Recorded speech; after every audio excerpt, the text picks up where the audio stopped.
There are problems in export business. The beauty is that when you are export ready, the problem can be anticipated and solution can be found there. When the business is export ready, those problems can be anticipated and they can be solved. When the business is not export ready, it becomes very difficult to anticipate and solve those problems. Look at some of the problems.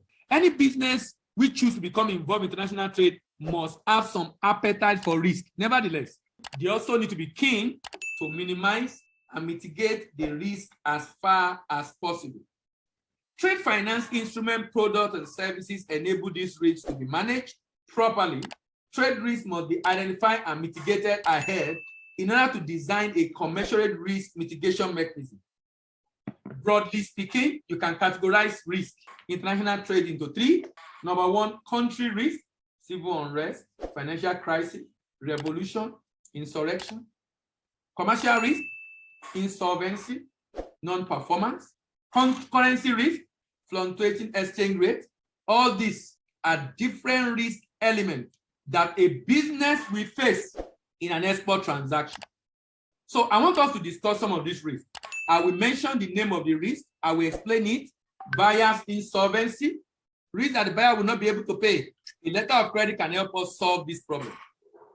Number two, buyer's acceptance risk, knowledge inadequacy, documentation risk. You need training and mentoring.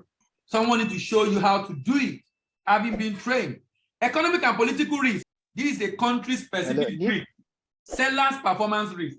You are a financier. You want to finance someone, and you want to mitigate performance risk. Legal risk. This is another country-specific risk. It's a country, any country-specific risk. Just go for a confirmed LC, period. Any country, because legal risk is like 41 items. Legal risk is like exchange control regulation. What if you are not able to comply with regulatory issues, or you don't even know which of them apply? For example, you want to ship to South Korea, sorry, North Korea, with so much issues. A country like North Korea, they have some very crazy laws that you might not even be aware of. What do you want to do? You want another country outside North Korea to pay you. Then you do a confirmed letter of credit. Foreign exchange risk. You can use various hedging techniques by using forward contract, options, futures. Sea and air transit risk, commodity trading risk, logistic planning risk, wrong costing risk. You can solve all those three problems the same way. Commodity risk, risk that the product they bought is bad. Haulage risk, procurement risk. How do we fix that? You can use trade finance instruments like guarantee. Warehousing risk, you can use warehousing insurance. In summary, to mitigate export risk, sellers need to deal with buyers with sound reputation and established track record. Engage a reputable credit agency or credit insurer to minimize buyers' insolvency and credit risk. Engage more secure method of payment like letter of credit or advance payment. Avoid granting excessive credit period or limit to the buyer. Ensure that sales contract or documented credit does not contain ambiguous or erroneous terms and conditions that are subject to future dispute. Acquire sufficient knowledge in document preparation to mitigate against documentation risk. Acknowledge and respect cultural differences with the buyer. Buy and sell in the same currency to minimize foreign exchange risk. Alternatively, the buyer may hedge against foreign exchange risk by entering a forward or option foreign exchange contract with the bank. In financing, if financing is needed, enter a fixed interest rate loan. In your case, you might not be able to do that. Ensure sufficient insurance coverage against transit risk. Engage a representative in the buyer's country to deal with the goods or relevant parties in case of non-payment or non-acceptance by the buyer.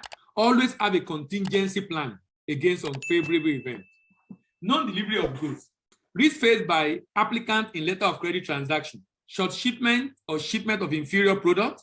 Good received by applicant before document received by the issuing bank. Loss or damage of good in transit. Foreign exchange risk. Failure of issuing bank in the event of failure of the economy. Fraud. The applicant also faces the risk that payment will be obtained for non-existent or worthless merchandise. Again, presentation of a forged or fraudulent document. Risk faced by beneficiary in LC transaction. failure to comply with documented credit conditions, failure or delay in payment from the issuing bank, credit issued by a party other than a bank. The risk to a beneficiary, as outlined above, may increase if the issuer of documented credit is not a bank, because this happens in some cases, even though nowadays all LLC are mostly issued by bank. Fraud. There is also a risk that documented credit itself may be forged, and also foreign exchange risk. Fraud. International Chamber of Commerce defines maritime fraud as occurring when one party involved in international trade, the buyer, the seller, ship owner, ship charterer, master, crew, insurer, banker, or broker, succeed unjust or illegal in obtaining money or goods from another party on whom, on the face of it, it has undertaken specific trade, transfer, and financial obligation. There are different kinds of fraud in trade, but the most prevalent is documentary fraud. And here are some of the examples. Non-existent cargo on a non-existent ship. Non-existent cargo on an existent ship. Sending rubbish or inferior quality of goods instead of contracted goods. Date of shipment is fraudulently altered or false date enter on a bill in a letter of credit transaction. The buyer may obtain delivery of goods from ship owner on the strength of a letter of indemnity and sell it to an innocent buyer. The buyer may present forged bill of lading. The issuing bank have two sets of the issuance of two sets of bill of lading for the same cargo, use of forged or fraudulent documented credit, false invoicing, or incorrect description of goods. Now, to mitigate any of these risks, first is due diligence on the integrity of the partner you are dealing with, confirmation of the track record and its previous transaction. That will save a lot of headache to be sure you're not dealing with a fraudster. Number two, pre-shipment inspection of quality and quantity of the goods by Bureau Veritas, SGS, Intertech, or the like, and having a service level agreement. Vetting of shipping documents to ensure compliance with the terms of the LC, and UCP before dispatch of the ship to the issuing bank. The exporter's bank can station a collateral manager at the warehouse to ensure goods are intact. And it's also important to verify the authenticity of the bill of lading by tracking the vessel on the shipping line website, or using International Maritime Bureau, or even getting the information from the shipping line directly by sending them a copy of the shipping document for confirmation.